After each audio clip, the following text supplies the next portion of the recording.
investigation. Today we're going to talk about section A, which is the identification and evaluation of sources. So we're going to start out with what IB has to say about this section. They really would prefer that you have a question here. They say, clearly state the question, and then in parentheses, in case you didn't get it, this must be stated as a question.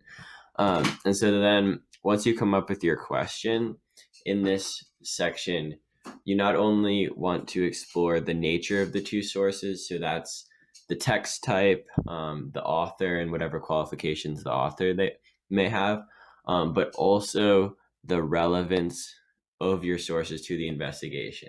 So you're not just analyzing these sources in isolation, but you have to connect them to your investigation. And lastly, this section is known as the OPCVL section. But just keep in mind that the O, P, and C are only relevant in terms of the VNL, the values and limitations.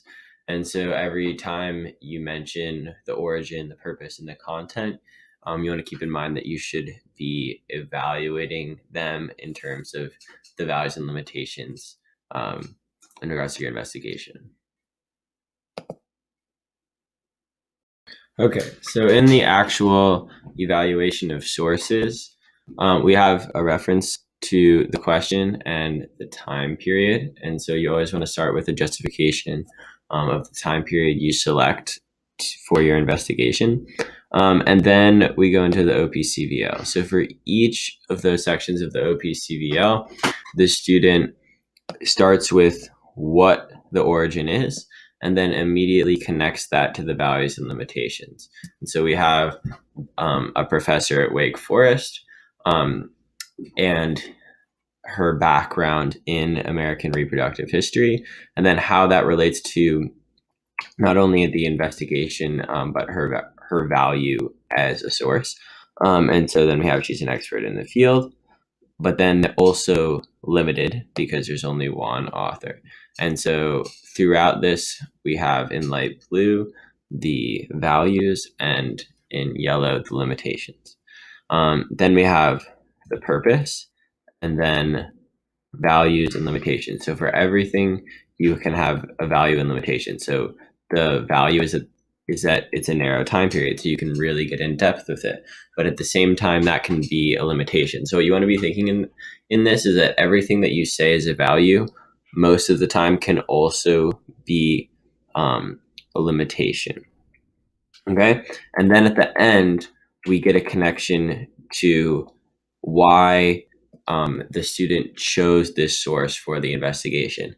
And that connects right to the IB language of in relation to the investigation.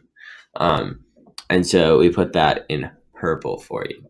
And then similarly in the second source, we have primary source. And primary source is always going to be valuable because it gives you the feelings at the time.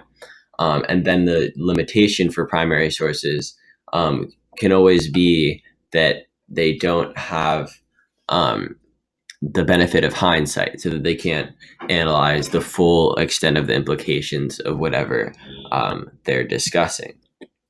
And so see how there's a balance between the blue and the yellow, that yes, Brown was in the amidst of this controversy, but at the same time, he was an extremist, which limits his evaluation.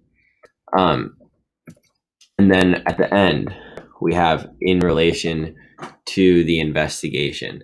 I will use this source to evaluate the validity of the genocide theorists' assertions. And so this is a perfect way to structure it. You go OPCVL or OPC, and then with O, you have values and limitations. With P, you have values and limitations. And with C, you have values and limitations. And then you conclude with that connection to your investigation.